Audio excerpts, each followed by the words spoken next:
Bismillahirrahmanirrahim.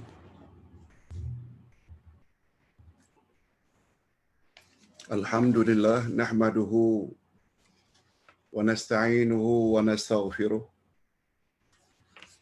wa na'udzu billahi min shururi anfusina wa min sayyiati a'malina. May yahdihillahu fala mudilla lahu wa may yudlil fala hadiyalah. Asyhadu an la ilaha illallah wahdahu la syarika lah wa asyhadu anna Muhammadan abduhu wa rasuluh la nabiyya ba'dah. Allahumma salli wa sallim ala nabiyyina Muhammad wa ala alihi wa sahbihi ajma'in, amma ba'd. Hadirin dan hadirat serta para pemirsa yang saya hormati, Assalamualaikum warahmatullahi wabarakatuh. Alhamdulillah, kita bersyukur kehadirat Allah Azza wa Jalla. Berkat taufiknya kita dapat meneruskan lagi pengajian kita dengan tafsir Juz Amma. Tafsir Juz yang ke-30. Yang pada pagi ini kita akan bahas khas tentang surat Al-Lahab atau surat Tabbat bi lahabin wa tab. Surah ini adalah surah yang ke-111. Tinggal 3 surah lagi, Al-Ikhlas, Al-Falaq dan An-Nas. Ini adalah surah yang ke-111, yaitu surah Al-Lahab. Sungguh banyak pengajaran yang dapat kita ambil dari surah ini, insya-Allah. Untuk itu, untuk memulai tafsir surah Al-Lahab ini, Ustaz akan bacakan dulu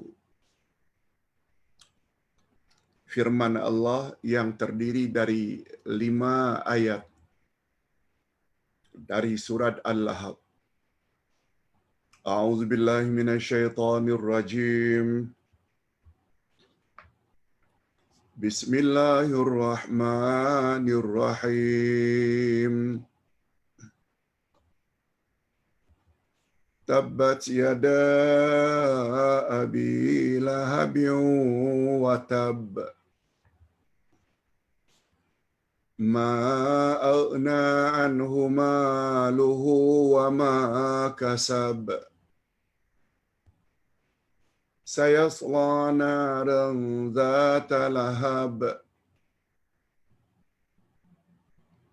Wa imra'atuhu hammalatal hatab. Fi jidha hablum min masad. Demikianlah 5 ayat yang terkandung di dalam surat Al-Lahab. Terjemahan harfiah dari surah ini, binasalah kedua-dua tangan Abu Lahab. Sesungguhnya dia akan binasa.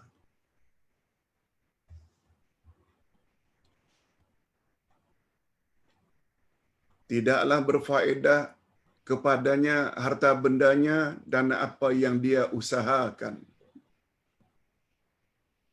Kelak dia akan masuk ke dalam api yang bergejolak, yang menyala-nyala. Dan begitu pula istrinya, istri Abu Lahab, pembawa kayu api, yang lehernya ada tali dari sabut. Demikian terjemah harfiahnya, yang tentu saja kita tidak akan dapat memahami dengan sempurna kalau kita tidak belajar tafsirnya, yang dipanggil dengan terjemah ma'nawiyah. Okey. Al-mufradat atau vocabulary makna kata demi kata kita masing-masing boleh baca. Apa makna tabbat? Apa makna maghna anhu maluhu wa ma kasab? Apa makna ma kasab? Siapa nama sebenar Abu Lahab dan istrinya? Siapa nama istrinya dan apa pula gelarannya? Itu kita boleh dapat tahu melalui mufradat. Langsung saja kepada mukaddimah surah.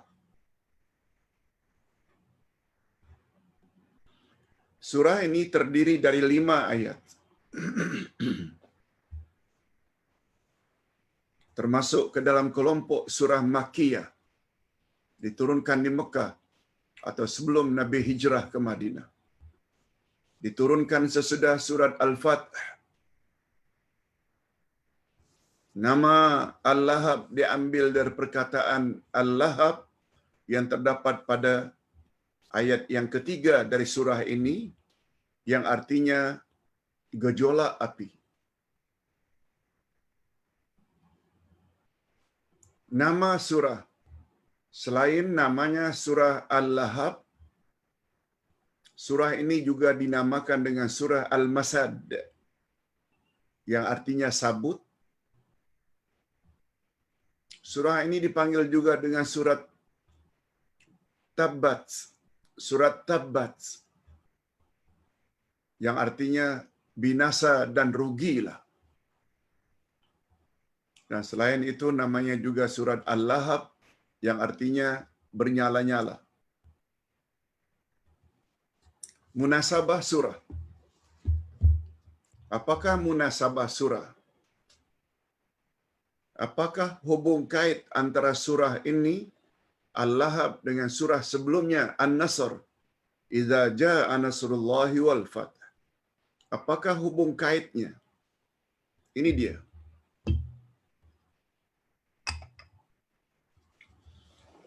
Dalam surah sebelumnya An-Nasr, Allah menerangkan tentang balasan bagi orang-orang yang taat kepadanya.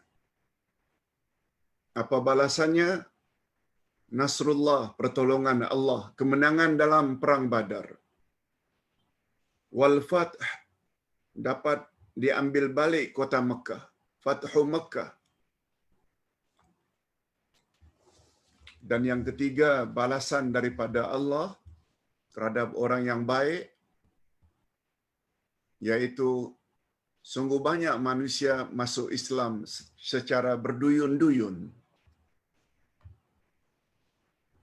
Itu balasan daripada Allah bagi orang berbuat baik, terutama Nabi Muhammad sallallahu alaihi wasallam dan para sahabat.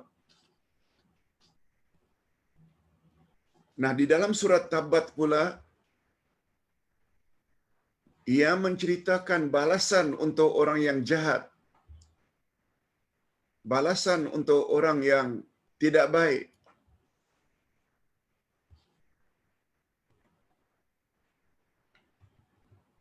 Allah menerangkan pula tentang balasan untuk orang yang durhaka, yaitu kerugian di dunia dan siksaan di akhirat.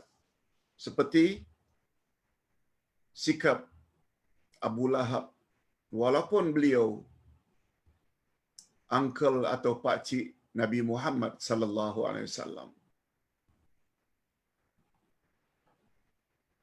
Asbabun nuzul, sebab mengapa surah Tabbat ini atau surat Al-Masad ini atau surat Al-Lahab ini diturunkan. Ustaz ceritakan saja secara bebas. Pada suatu hari Nabi Muhammad sallallahu alaihi wasallam keluar ke Batha.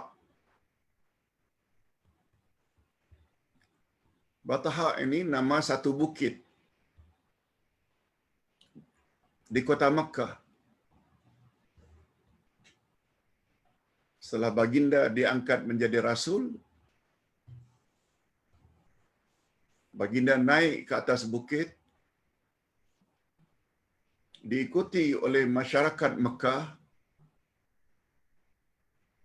Lalu dari atas bukit baginda menyebut, "Wahai penduduk Mekah sekalian, kalau aku katakan di balik bukit sana ada musuh yang akan menyerang kamu, kamu percaya tak?" Semua cakap, semua jawab, "Percaya, wahai Muhammad, sebab engkau tak pernah bohong."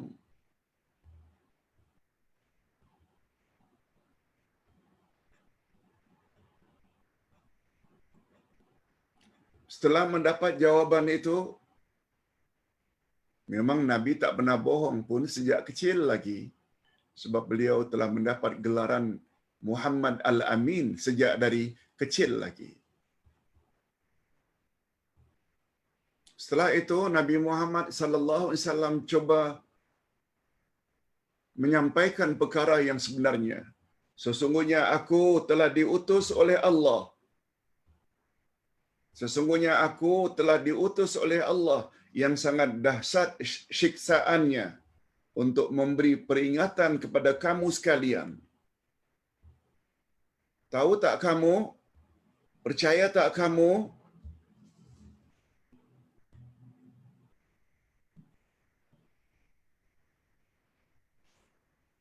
Lalu angkelnya Abu Lahab berkata, "Alihadza jama'tana tabballaka." Apakah untuk mendengar kata-kata itu ke kami engkau himpunkan semua di sini? Tabballaka, celaka engkau, wahai Muhammad.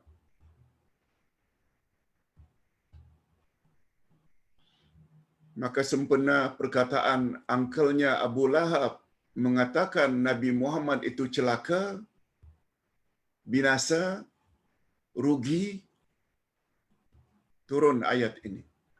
Hadis sahih riwayat Imam Bukhari.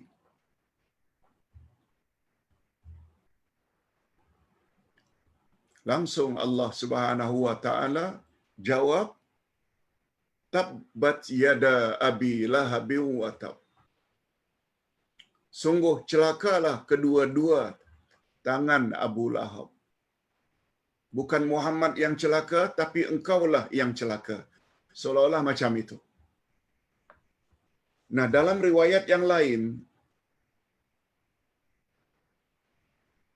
diriwayatkan setelah turun ayat Al-Quranul Karim yang berbunyi, "A'udzubillahi minasyaitonir rajim. Wa anzir ashiratakal aqrabin." Berilah peringatan kepada kaum kerabatmu yang terdekat. Surat Asy-Syu'ara ayat yang ke-214. Setelah turun ayat itu, lalu baginda mendaki Bukit Safa. Ini riwayat yang lain, Bukit Safa, dan meminta agar orang-orang Quraisy berhimpun. Sebab orang Quraisy itu adalah suku Nabi Muhammad sallallahu alaihi wasallam. Setelah mereka semua berhimpun, lalu Rasulullah mengucapkan ungkapan di atas, "Aku telah diutus oleh Allah yang mempunyai azab yang sangat dahsyat untuk menyuruh kamu agar sembah Tuhan yang Maha Esa. Jangan dia disekutukan." Nah, sempena itulah Abu Lahab berkata, "Tabballaka, celaka engkau, hai Muhammad." Okey, itu tentang sebab-sebab mengapa surah Tabbat ini turun, yang kita panggil dengan asbabun nuzul. Yang kita panggil dengan asbabun nuzul. Nah, sekarang kita sampai ke bahagian yang sangat mustahak, yaitu tafsir ayat. Bagus juga kalau Ustaz sebut di sini, kata Imam Ibnu Katsir dalam tafsirnya, tafsir Ibnu Katsir, sebahagian manusia mendakwa tidak digalakkan membaca surat Tabbat Yada Abi Lahab wa Tab sebagai ayat lazim dalam salat. Setelah Al-Fatihah, kita biasanya baca surah atau ayat. Kata beliau, ada yang berpendapat, jangan baca surat Tabbat Yada Abi Lahab. Kononnya, itu hanya membuat Nabi Muhammad sallallahu alaihi wasallam sedih saja. Uncle-nya disebut-sebut berkali-kali akan masuk neraka yang bernyala-nyala. Imam Ibnu Katsir menyebut perkara ini. Ada orang cakap seperti itu. Sebenarnya pandangan itu tidak ada asas sama sekali. Sebenarnya pandangan seperti itu, sebaiknya jangan baca surat Al-Lahab sebagai surah lazim atau ayat lazim dalam salat. Tidak benar. Tidak benar. Sebab Allah Subhanahu wa taala yang punya hak untuk menghukum siapa saja yang durhaka dengan ajarannya yang dibawa oleh rasulnya Nabi Muhammad sallallahu alaihi wasallam, walaupun beliau adalah uncle, pak cik Nabi Muhammad sendiri, tak ada hal untuk dibaca. Pandangan itu salah, kata Imam Ibnu Katsir. Tidak ada asas. Hadirin dan hadirat, kita berbalik kepada tafsiran ayat demi ayat. Tabbat yada Abi Lahab wa tab. Binasalah kedua-dua tangan Abu Lahab, dan sesungguhnya dia akan binasa. Diulang sampai 2 kali binasanya Abu Lahab.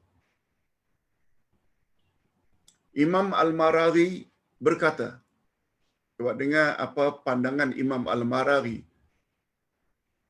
pengarang kitab tafsir Al-Maraghi. Apa kata imam ini?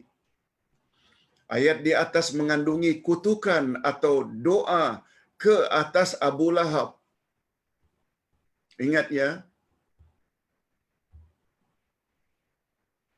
bahasa Arab dekat dengan bahasa Inggeris. Dalam kaedahnya, dalam kawaidnya, dalam grammarnya.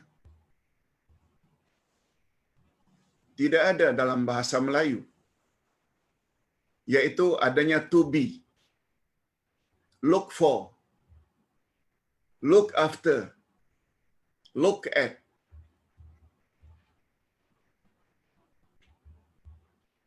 Look disambung dengan to be, at, after, down, look down, membawa makna yang berbeza. Bahasa Arab juga macam itu.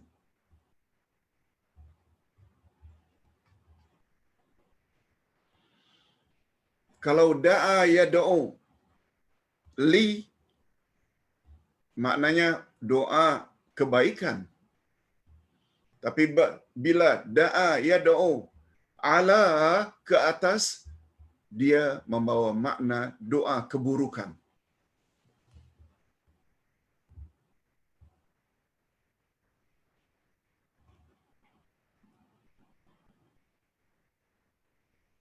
Dalam bahasa Melayu tak ada istilah itu. Raghibtu. Tapi kalau tambah fi, aku sayang padamu. Raghibtu fika, aku sayang padamu. I love you. Tapi kalau raghibtu angka, aku benci kepadamu. Lihat, kadang-kadang membawa makna yang sangat berbeza seperti siang dan malam. Itu sebabnya baca Quran kena baca dengan betul. Kalau salah saja, dia boleh membawa makna yang lain. Jadi kata Imam Al-Maraghi, tabbat yada abi lahabin wa tab. Binasalah kedua-dua tangan Abu Lahab dan sesungguhnya dia akan binasa.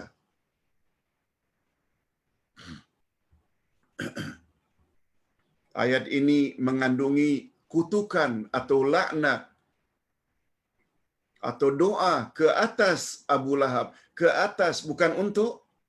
Doa ke atas maknanya doa keburukan untuk Abu Lahab agar mendapat kerugian dan kebinasaan. Disebut di sini kebinasaan itu kepada kedua-dua tangan Abu Lahab. Mengapa yada kedua-dua tangan Abu Lahab yang akan binasa? Karena kedua-dua tangan adalah alat yang paling berperanan ketika bekerja atau bertindak. Dialah dan anaknya yang menaburkan duri sepanjang jalan, di jalan-jalan yang biasa dilalui oleh Nabi Muhammad sallallahu alaihi wasallam. Lalu Nabi terpijak duri tajam. Kerja tangan.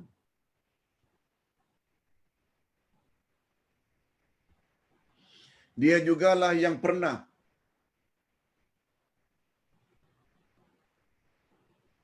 menyirami tai kambing di atas kepala Rasulullah yang sedang sujud. Tangan. Ini sangat berbahaya. Tangan mencuri, tangan rasuah, tangan menampar, tangan selalu. Tangan mewakili biasanya seluruh anggota sebab dia yang paling aktif. Kalau ditanya mengapa disebut tangan, Pak Ustaz, bukan diri. Ini penggunaan dalam bahasa Arab.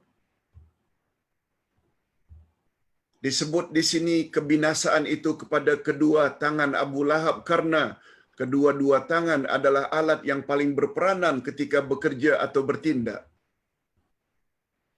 Oleh itu jika kedua-duanya binasa atau musnah dari seseorang, maka seolah-olah diri orang tersebut sudah binasa dan tidak wujud lagi.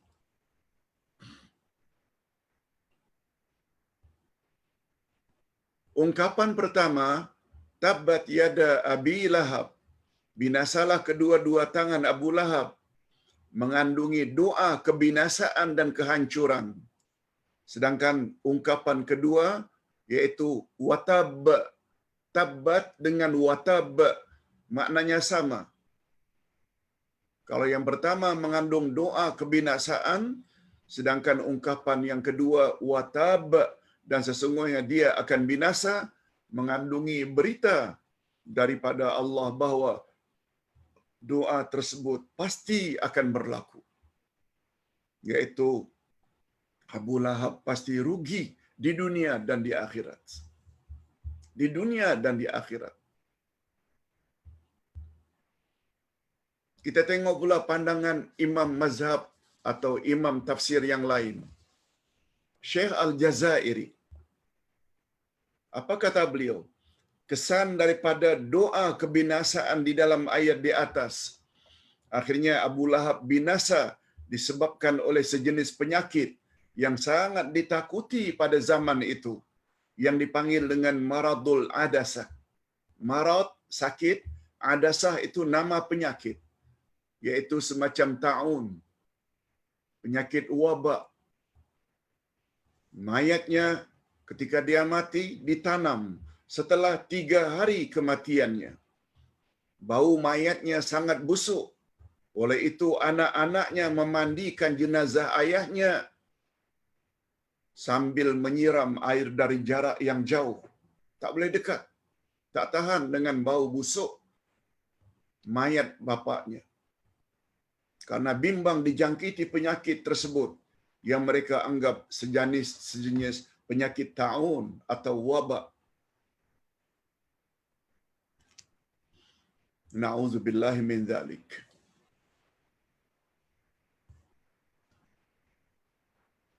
Dari sudut lain, mengapa tabbat dan watab disebut dalam fi'il madhi, bukan mudhari'? Madhi maknanya past tense. Mudhari present tense. Padahal Abu Lahab belum mati lagi. Kaedah dalam ilmu tafsir. Apabila sesuatu yang akan berlaku, yang sepatutnya digunakan fi'il mudhari, present tense, tapi Allah gunakan justru past tense, madhi, ia membawa makna perkara tersebut pasti berlaku, pasti terjadi. Ustaz buat contoh. Surat Al-Waqi'ah. Idza waqa'atil waqi'ah, apabila kiamat telah terjadi, laisa liwaqa'atiha kadzibah. Kejadian kiamat itu sesuatu yang tidak boleh didustakan. Mengapa digunakan idza waqa'at? Menggunakan fi'il madhi, padahal kiamat belum terjadi. Kiamat akan terjadi. Sepatutnya gunakanlah present tense atau mudhari. Tapi mengapa Allah gunakan dalam bentuk past tense, madhi? Ini memberi makna kiamat pasti akan terjadi. Walaupun saat ini belum terjadi. Yes. Lebih kurang macam itu tu kaedah dalam ilmu tafsir. Untuk Abu Lahab disebut past tense. Maknanya kecelakaan, kebinasaan Abu Lahab pasti. Oleh sebab itu bila disebut Abu Lahab, kita dibolehkan untuk menyebut laknatullah. Semoga Allah laknat dan kutuk dia. Sebab masuk nerakanya sudah confirm. Allah sendiri yang sebut. Sebagaimana kita menyebut tentang iblis, laknatullah. Abu Lahab, laknatullah. Abu Jahal, laknatullah. Fir'aun, laknatullah. Namrud, laknatullah. Sebab semua mereka confirm masuk neraka.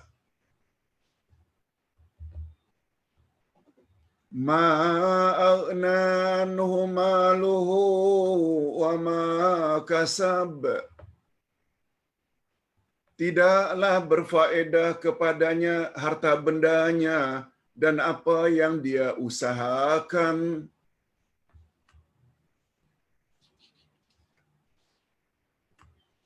Ustaz terjemahkan saja atau jelaskan saja tanpa membaca.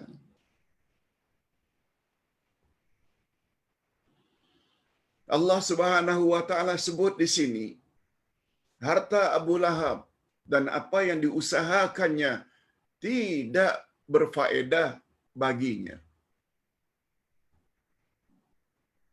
Walaupun wajahnya handsome.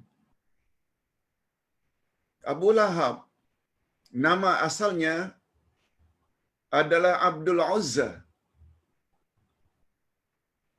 Hamba berhala yang bernama Uzza. Lalu karena dia handsome, dia dipanggil Abu Lahab. Lahab maknanya menyala-nyala. Lahab maknanya berseri-seri.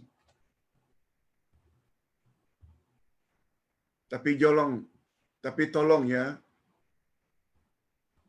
jangan karena suami kita handsome lalu dipanggil Abu Lahab. Jangan. Itu kaitannya dia mendapat gelaran Abu Lahab karena wajahnya berseri-seri. Dia punya rambut ditocang dua. Cuma cacatnya matanya juling. Itu semua ciri-ciri Abu Lahab. Ustaz ada sebut pada makna perkataan.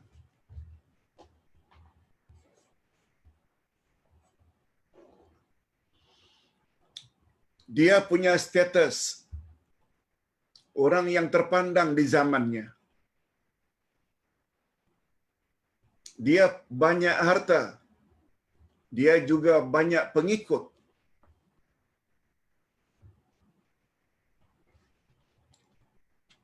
Dia coba menghalang dakwah Nabi Muhammad sallallahu alaihi wasallam diikuti oleh followernya, malah diikuti dapat sokongan padu dari isterinya. Hebat. Hartanya banyak, anaknya juga dan penyokongnya ramai. Sebab pada suatu hari dia pernah berkata, kalau Muhammad kata, setelah mati nanti kita akan hidup balik, kononnya kita yang tidak ikut Muhammad akan masuk neraka, dilempar dalam api yang bernyala-nyala. Aku kan banyak duit, aku akan bayar. Akan aku banyak anak dan penyokong, penyokongku nanti akan bela supaya aku tidak disiksa. Sempena kesombongan itulah akhirnya turun ayat ma aghna anhu maluhu wa ma kasab. Tak berfaedah sedikit pun hartanya, tidak berfaedah sedikit pun anak-anaknya. Ma kasab maknanya apa yang dia usahakan. Itu sebabnya Nabi Muhammad sallallahu alaihi wasallam menyebut, inna waladahu min sa'yi atau min kasabi. Hadis panjangnya, sesungguhnya sebaik-baik rezeki yang kamu makan adalah hasil usaha tanganmu sendiri, yaitu income sendiri, hasil kerja sendiri. Dan sesungguhnya anaknya adalah usahanya.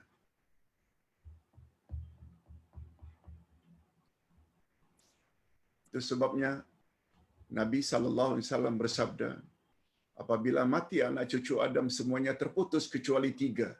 Sedekah jariah, ilmu yang dapat diambil manfaat, dan anak yang mendoakannya. Anak yang saleh yang mendoakannya. Mengapa amal anak saleh sampai kepada ibu bapa? Karena anak adalah usaha ibu bapa.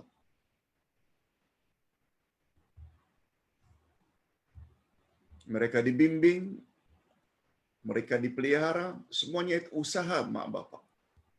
Itu sebabnya apa saja amal saleh yang anak-anak lakukan, mak bapak akan terima di akhirat nanti. Ibu bapa akan terima berada di alam barzakh. Infak anak, salat anak, baca Quran anak, memberi makan orang-orang yang berbuka puasa, yang dilakukan oleh anak yang masih hidup, mak bapaknya dalam kubur directly mendapat ganjaran.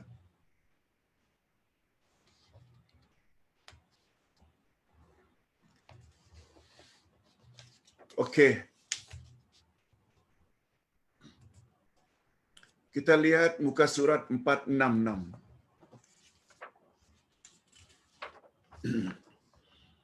Asy-Syihab berkata,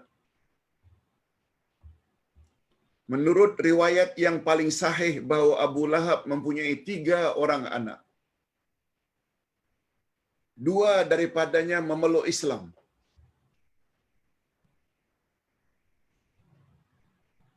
Yang pertama namanya Mu'tab. Yang kedua bernama Utbah. Kedua-dua mereka memeluk Islam, yaitu Mu'tab dan Utbah. Sedangkan Utaibah, dia menyokong bapaknya. Dia inilah yang suka menyakiti Rasulullah sallallahu alaihi wasallam. Anak Abu Lahab yang bernama Utaibah.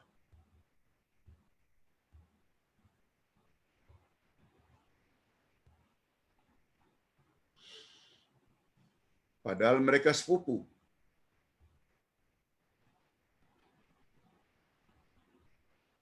Dia pernah kahwin dengan anak Rasulullah sallallahu alaihi wasallam, yang kemudian menceraikan istrinya, anak Rasulullah. Dia inilah karena sangat jahatnya mengikut jejak langkah ibu bapaknya Abu Lahab dan istrinya, Utaibah didoa oleh Nabi sallallahu alaihi wasallam, Allahumma sallit alaihi kalban min kilabik. Artinya, ya Allah, berilah kuasa kepada anjing daripada anjing-anjingmu supaya memusnahkannya. Memusnahkan Utaibah yang kejahatannya luar biasa, sampai didoakan demikian oleh Nabi Muhammad sallallahu alaihi wasallam. Dan ternyata doa Nabi tersebut dikabulkan oleh Allah. Akhirnya dia dibaham, dimamah, dimakan oleh binatang buas sewaktu dalam perjalanannya ke Syam. Na'udzubillah min dzalik. Abu Lahab sangat membenci Rasulullah, dan dia adalah orang yang paling gigih mengajak orang lain untuk menentang dan memusuhi baginda Rasul sallallahu alaihi wasallam. Hakikat ini tergambar dalam satu riwayat daripada Rabi'ah bin Abbad. Coba dengar tambahan riwayat lagi. Banyak riwayat. Mengapa surat Tabbat ini diturunkan oleh Allah? Apa kata Rabi'ah bin Abbad? Aku pernah melihat Nabi Muhammad sallallahu alaihi wasallam di pasar Zulmajaz sambil berpidato. Qulu la ilaha illallah tuflihu. Wahai sekalian manusia, ucapkanlah tiada Tuhan yang berhak disembah melainkan Allah, pasti kamu akan beruntung. Ucaplah la ilaha illallah, tiada Tuhan yang berhak disembah. Bila kamu ucap, kamu akan beruntung. Kamu pasti akan menang bila ucap la ilaha illallah. Ketika itu manusia berhimpun mengelilinginya. Manusia berhimpun mengelilingi Rasulullah. Sedangkan di belakang baginda berdiri seorang laki-laki yang berseri-seri wajahnya. Itu dia Abu Lahab. Juling kedua matanya. Juling kedua matanya. Mempunyai dua untaian rambut di kepalanya. Ada semacam tocang. Apa kata dia? Memberi komen terhadap apa yang Nabi ucap. Sebutlah la ilaha illallah, pasti kamu akan berjaya. Apa kata lelaki yang handsome ini? Innahu sabi' kadzib. Sesungguhnya dia, yakni Muhammad ini, beragama sabi' dan pembohong. Kadzib, pembohong. Sabi', pembawa ajaran songsang. Begitu tuduhan Abu Lahab terhadap Nabi Muhammad yang menyuruh supaya kita menyebut kalimat tauhid la ilaha illallah. Lelaki tersebut mengikuti baginda kemana saja baginda pergi. Oh, dia turuti. Lalu aku pun, kata Rabi'ah bin Abbad, aku pun bertanya tentang lelaki tersebut. Aku tak kenal siapa dia. Lalu orang ramai menjawab, Haza ammuhu Abu Lahab. Inilah angkelnya Muhammad yang bernama Abu Lahab. Hadis riwayat Imam Ahmad. Sedikit pengajaran yang dapat kita ambil dari ayat tersebut. Menurut pengarang kitab Mukhtar As-Sihah, makna perkataan sabi ialah kharijun min dinin ila din, yaitu orang yang telah keluar dari satu agama ke agama yang lain. Orang yang sudah murtad. Dia dulu agama menyembah berhala, sekarang dia keluar. Itu makna sabi. Ingat ya, Nabi Muhammad tidak pernah menyembah berhala. Dari kecil lagi baginda telah dipelihara oleh Allah. Tidak pernah menyembah berhala. Cuma kita tidak memahami makna sabi, orang yang keluar dari satu keadaan kepada keadaan yang lain. Itu sabi. Jadi perkataan Abu Lahab kepada Nabi Muhammad sallallahu alaihi wasallam dalam riwayat di atas, innahu sabi kadzib, sesungguhnya dia Muhammad beragama sabi, dia pembohong, maksudnya Abu Lahab menuduh Nabi Muhammad telah keluar dari agama asal. Ini tuduhannya. Dari agama nenek moyang yang menyembah berhala kepada agama baru menyembah Tuhan yang Maha Esa lagi Maha Ghaib. Dan karena pencanggahan itulah maka Nabi Muhammad sallallahu alaihi wasallam dipanggil sabi kadzib. Orang yang membawa ajaran baru lagi pembohong. Hati-hati hadirin dan hadirat. Riwayat macam ini ni sangat mustahak untuk jadi pengajaran hari ini.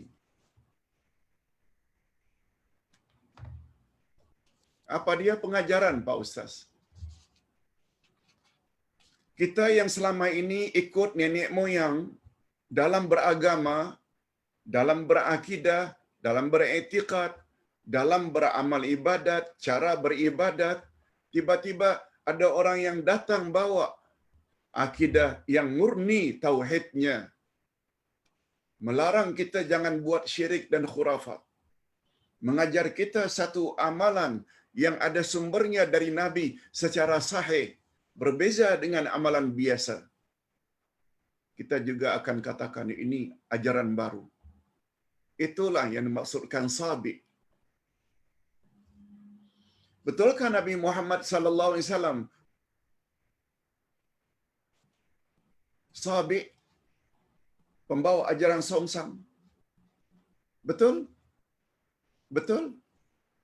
Tapi ingat, itu menurut penilaian Abu Lahab. Oleh sebab itu, pada hari ini bila ada orang datang membawa ayat Quran, bagaimana sepatutnya kita berakidah, membawa dalil-dalil bagaimana cara beribadat ikut Rasulullah, dipanggil juga dengan pembawa ajaran sesat, dengan bermacam-macam tuhmahan dan tuduhan atau gelaran, maka yang menuduh itu sebangsa dengan Abu Lahab. Karena terlalu terikat dengan amalan nenek moyang selama ini. Hati-hati. Itu pengajarannya. Make your choice. Mau ikut Nabi Muhammad atau ikut Abu Lahab. Islam bukan agama nenek moyang. Islam agama Allah yang dibawa oleh Nabi Muhammad sallallahu alaihi wasallam. Islam bukan agama ikut-ikutan tak menentu, membabi buta.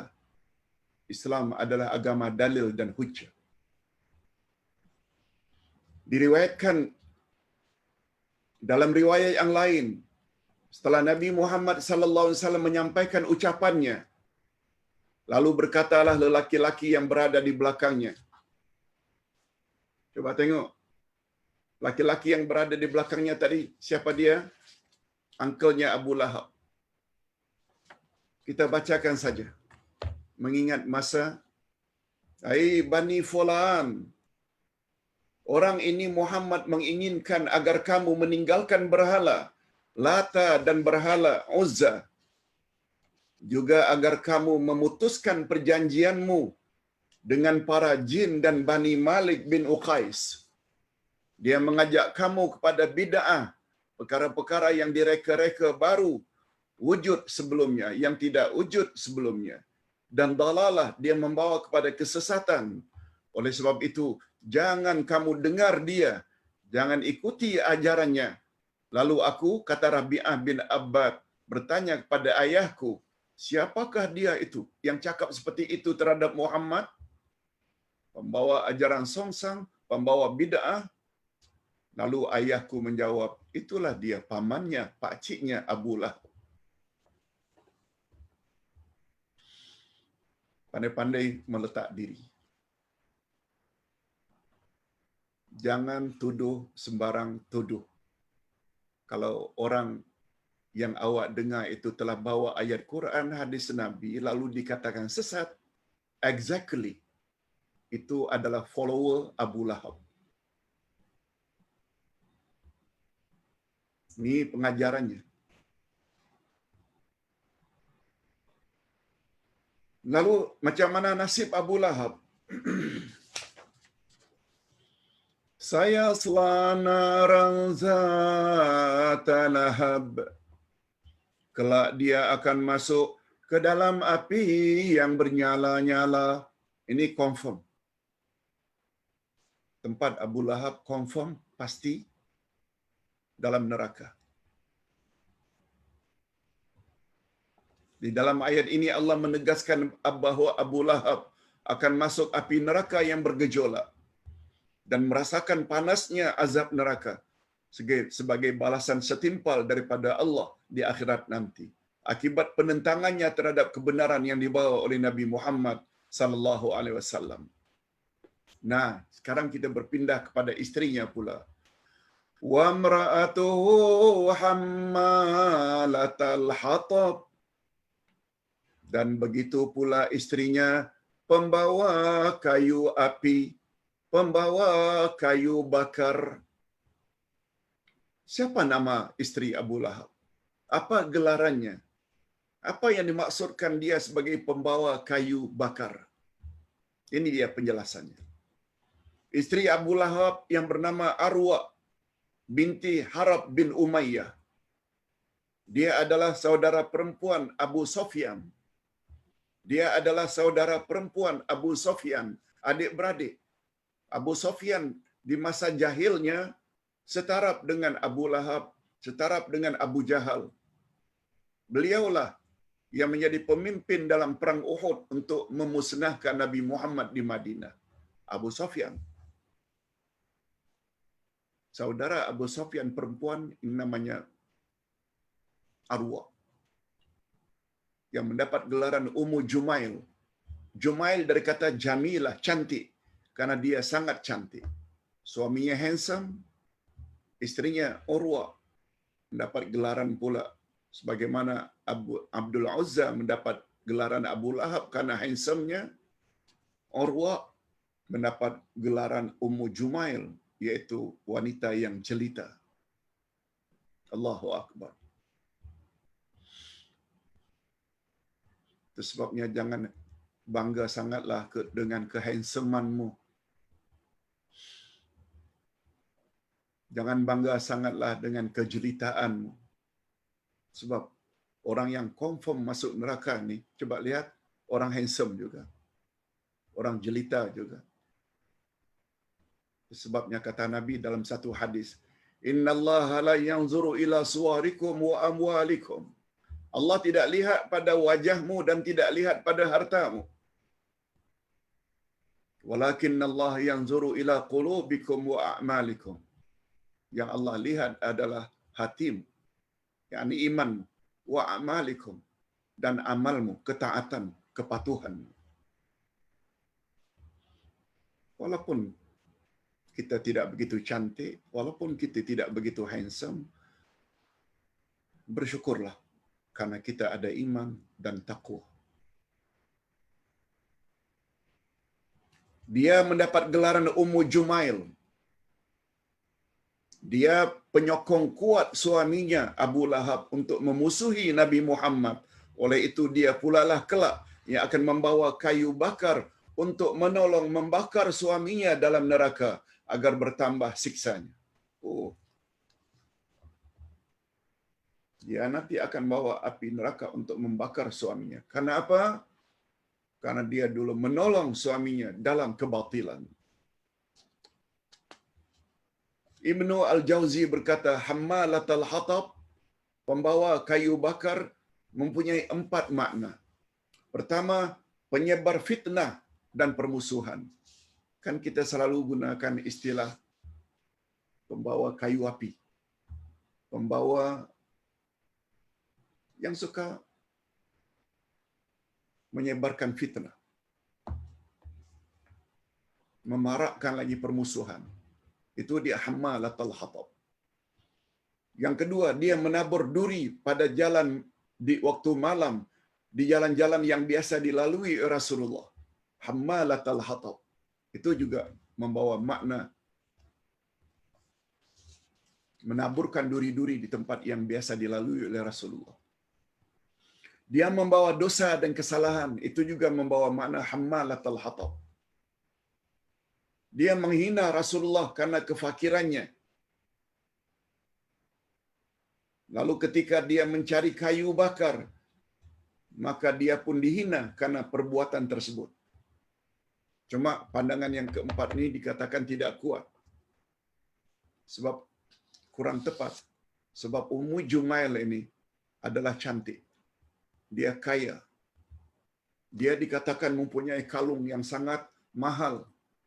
Dan pernah berkata kepada pengikut-pengikut Abu Lahab, "Sokong suamiku, jangan bimbang.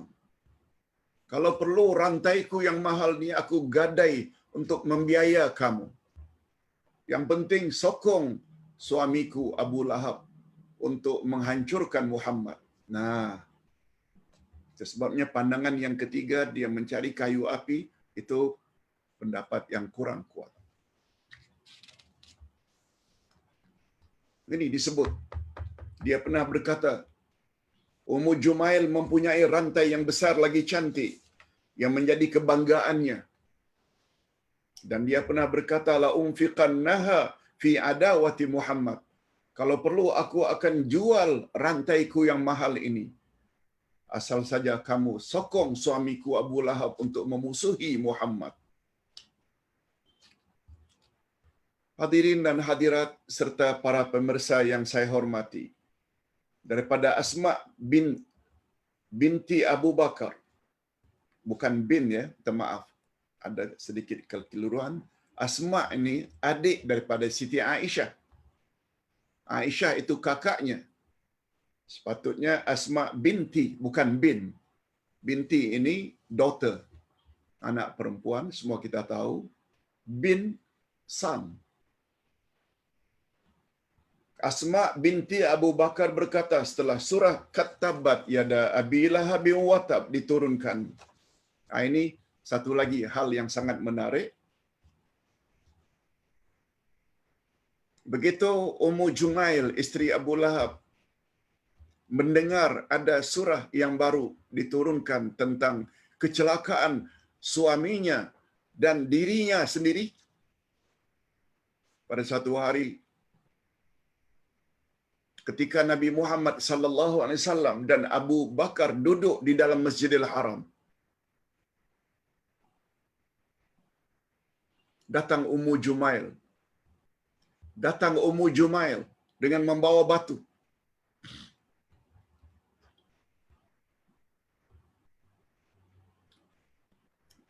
Yang barangkali untuk dilemparnya kepada Nabi Muhammad sallallahu alaihi wasallam. Begitu nampak Ummu Jumail dari jauh menghala ke arahnya, Abu Bakar berkata, "Ya Rasulullah, habis kita." Isteri Abu Lahab, Ummu Jumail, membawa batu.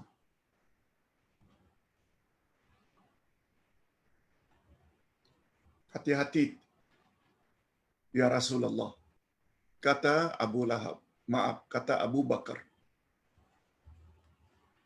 Apa kata Nabi? "Jangan bimbang, hai Abu Bakar. Innaha lan tarani. Dia tidak akan dapat melihat aku." Lalu Rasulullah sallallahu alaihi wasallam membaca beberapa ayat Al-Quran.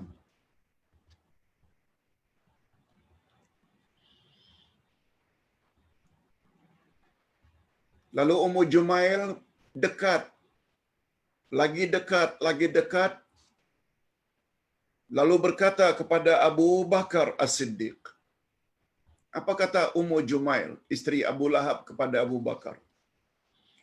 "Aku mendengar kawanmu," tentu saja maksudnya kawan Abu Bakar ni Nabi Muhammad. "Aku dengar kawanmu telah mencela dan memaki aku dan suami aku.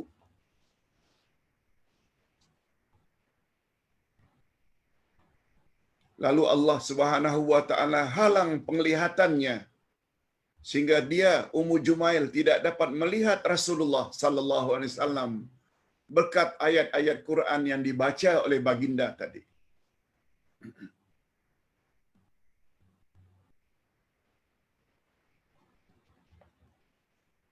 Diriwayatkan bahawa Abu Bakar sempat bertanya kepada Ummu Jumail, "Adakah kamu melihat seseorang bersama aku? Kau tak nampak ke selain aku ada orang lain yang duduk di sampingku?" Apa kata Ummu Jumail? "Apakah engkau memperolok-olokkan aku?" Bahasa kasarnya, "Kau kira aku ni buta ke? Siapa lagi yang ada di sini kecuali hanya engkau seorang diri?" Padahal Nabi Muhammad sallallahu alaihi wasallam duduk di samping Abu Bakar. Dengan kuasa Allah, Ummu Jumail tidak dapat melihat Rasulullah. Itu yang Nabi gunakan, innaha lantarani. Dia sekali-kali tak akan mungkin dapat melihat aku. Lalu Nabi baca beberapa ayat Al-Quran. Tentang apa ayat-ayatnya tidak ada riwayat. Bagi pandangan Ustaz, kita andai kata dalam keadaan yang terdesak, baca saja ayat-ayat Quran. Yang penting di dalamnya ada permohonan. Sanjung Allah, puji Allah. Kita kan pernah belajar doa ada dua jenis. Doa usana, doa sanjungan. Satu lagi doa utalab, yaitu doa sambil meminta. Kita baca ayatul kursi. Umpamanya, kita baca 3 qul. Kita baca wa may yattaqillah yaj'al lahu makhraja. Kita baca zikir Nabi Yunus, la ilaha illa anta subhanaka inni kuntu minaz zalimin. Sambil dalam minda kita mohon agar Allah protect kita, lindungi kita. Insya-Allah kita akan terhindar daripada malapetaka. Islam macam itu. Hadirin dan hadirat rahimakumullah. Nah, kita sampai ke ayat yang terakhir untuk pagi ini. Masih lagi tentang Ummu Jumail, isteri Abu Lahab. Fi jidha hablum mim masad. Yang di lehernya ada tali dari sabut. Kalau kita tak belajar tafsir, apa kaitannya leher Ummu Jumail nanti dalam neraka akan dililit dengan tali dari sabut? Itu terjemah harfiah. Coba dengar apa tafsirannya. Di dalam ayat ini Allah menggambarkan keadaan Ummu Jumail yang sangat menyedihkan ketika dia disiksa dalam Jahannam sebagai balasan setimpal daripada Allah terhadap usaha jahatnya ketika di dunia dulu.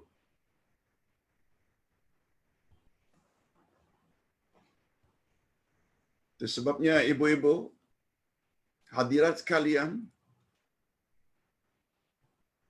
kalau suami jahat, jangan bantu suami. Apalagi suami yang menentang kebenaran. Jangan bantu. Salah-salah jadi Ummu Jumail nanti di akhirat.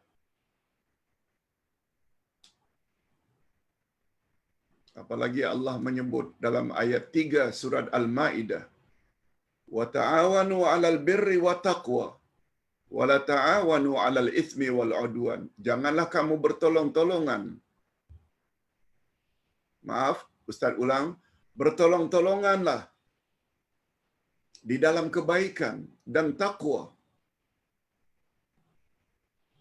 Bertolong-tolongan dalam pembinaan masjid, bertolong-tolongan di dalam memberi makan anak-anak yang hafal Al-Quran, memberi bantuan kepada rumah-rumah anak yatim, memberi makan orang-orang yang berpuasa, itu namanya bertolong-tolongan di dalam kebaikan.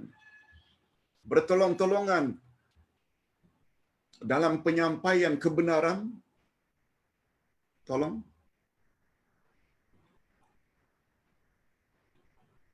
Wala ta'awanu 'alal itsmi wal 'udwan. Jangan kamu bertolong-tolongan dalam perkara dosa dan permusuhan. Ini sangat sesuai dengan apa yang disebut dalam kaedah ilmu akidah. Al-jaza'u min jinsil amal. Pembalasan senantiasa setimpal dengan amal orang itu. Dia dapat menahan nafsu di siang Ramadan dengan tidak makan, tidak minum, tidak bercampur gaul dengan suami, istri. Dengan makna tidak mengadakan hubungan kelamin, dia tahan. Nanti di akhirat dia akan dapat balasan luar biasa. Makan, minum, pasangan hidup diberi oleh Allah sebagai balasan.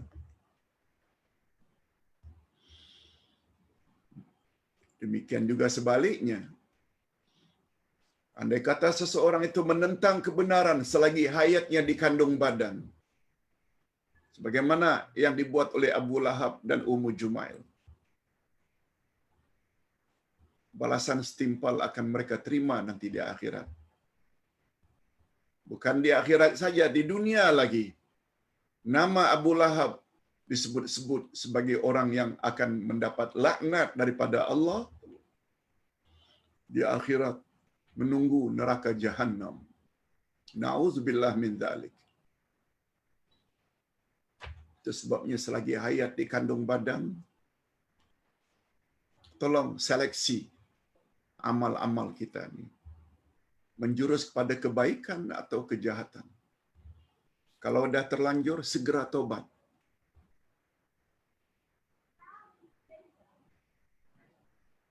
Ingat selalu, hadis sahih riwayat Imam Bukhari, innamal a'mal bil khawatim.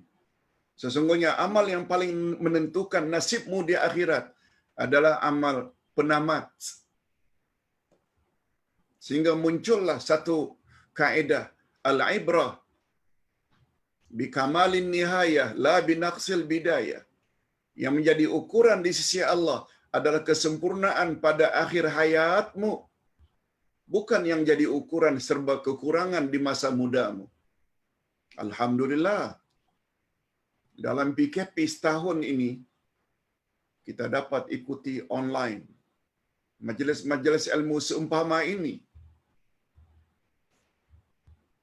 dengan tujuan untuk memperbaiki akidah umat, untuk memperbaiki cara ibadat umat dan akhlak umat. Alhamdulillah. Sehingga beberapa amal-amal yang dulunya kita amalkan ternyata tidak ada dalil, dengan rela hati kita tinggalkan.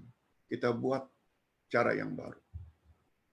Jangan ikut jejak langkah sesetengah orang. Bila ada yang baru saja dikatakan sabi, ini ajaran sesat. Kadzib, ini pembohong. Ingat, bila dah belajar surat Tabat baru kita tahu, rupanya itu komen Abu Lahab. Ingin jadi follower, ingin jadi pengikut, ingin jadikan Abu Lahab sebagai leader ke? Akan sama-sama Abu Lahab lah di sana nanti. Ikuti Nabi Muhammad sallallahu alaihi wasallam. Selamat. Para mufassirin atau ulama tafsir menafsirkan dengan berbagai jenis siksaan yang bakal diterima oleh Ummu Jumail di dalam neraka. Antara lain, ini nih, ada 3 kata ulama tafsir. Leher Ummu Jumail akan dililit dengan tali dari api neraka sebagai balasan dari usaha jahatnya yang telah bersusah payah di dunia untuk menyakiti Rasulullah. Ingat, Ummu Jumail punya rantai yang sangat mahal, sanggup digadaikan, dijual untuk membantu, untuk menyokong, untuk support penyokong-penyokong suaminya memusuhi Muhammad Alasannya, lehernya akan dililit dengan api neraka. Yang kedua, lehernya akan dililit dengan tali dari api neraka karena dia sanggup menggadaikan kalung kebanggaannya di dunia untuk membiayai golongan yang memusuhi Nabi Muhammad sallallahu alaihi wasallam. Yang ketiga, dia juga akan menyiksa suaminya. Ini lagilah terasa. Suaminya, dia sendiri sebagai istri kesayangan dulu, turut menyiksa suaminya. Karena dulu di dunia dia tolong suaminya. Di akhirat dia tolong menyiksa suaminya. Di dalam neraka, sebagaimana dia pernah menolong suaminya memusuhi Nabi Muhammad sallallahu alaihi wasallam. Hadirin dan hadirat, terakhir sebagai kesimpulan, ingat kaedah utama ilmu tafsir. Apa dia? Al-ibrah bi umumil alfaz, la bi khususil asbab. Segala pengajaran dalam Quran adalah seumum lafaznya, ia bukan khas untuk orang-orang yang karenanya ayat itu diturunkan. Betul? Ayat itu diturunkan sempena kejahatan Abu Jahal dan istrinya Ummu Jumail. Tapi pengajaran dalam surat Tabbat tidak untuk mereka berdua saja. Siapa saja yang memiliki sifat hampir sama dengan sifat Abu Jahal dan Abu Lahab, yaitu menentang kebenaran yang dibawa oleh Nabi Muhammad sallallahu alaihi wasallam, nasibnya akan bersama-sama Abu Lahab di akhirat nanti. Bersama-sama Ummu Jumail di akhirat nanti. Saya kira cukup sampai di sini dulu. Kita akhiri dengan doa. Alhamdulillahirabbil alamin wassalatu wassalamu ala asyrafil anbiya'i wal mursalin wa ala alihi wa sahbihi ajma'in. Allahumma barik lana fi Sya'ban wa ballighna Ramadan. Ya Allah, berkatilah hidup kami dalam bulan Sya'ban ini. Dan sampaikan jugalah, panjangkan jugalah umur kami sehingga dapat menemui bulan Ramadan yang penuh dengan berkat. Ya Allah, ya Tuhan kami, pagi ini kami dapat banyak pengajaran supaya kami berhati-hati mengikuti jejak langkah Abu Lahab dan istrinya Ummu Jumail. Azab yang sangat dahsyat yang mereka berdua akan terima di dunia lagi sebelum di akhirat. Oleh sebab itu, berilah kami kekuatan untuk menjadikan sikap-sikap itu sebagai sempadan agar boleh kami jauhi, yaitu sikap menentang kebenaran yang dibawa oleh Rasulmu Nabi Muhammad sallallahu alaihi wasallam. Allahumma arinal haqqa haqqan warzuqna ittiba'ah wa arinal batila batilan warzuqna ijtinabah. Ya Allah, perlihatkanlah kepada kami kebenaran akan kebenarannya dan berilah kami kekuatan untuk mengikuti kebenaran tersebut.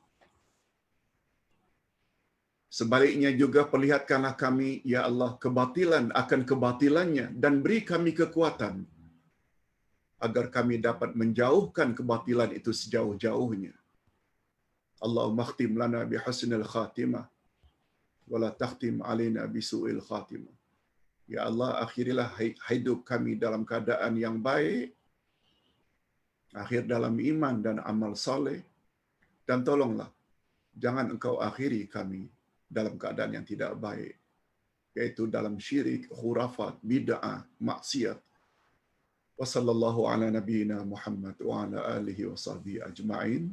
Subhana rabbika rabbil izzati amma yasifun. Wa salamun alal mursalin walhamdulillahi rabbil alamin. Subhanakallahumma wa bihamdik asyhadu an la ilaha illa anta astaghfiruka wa atubu ilaik.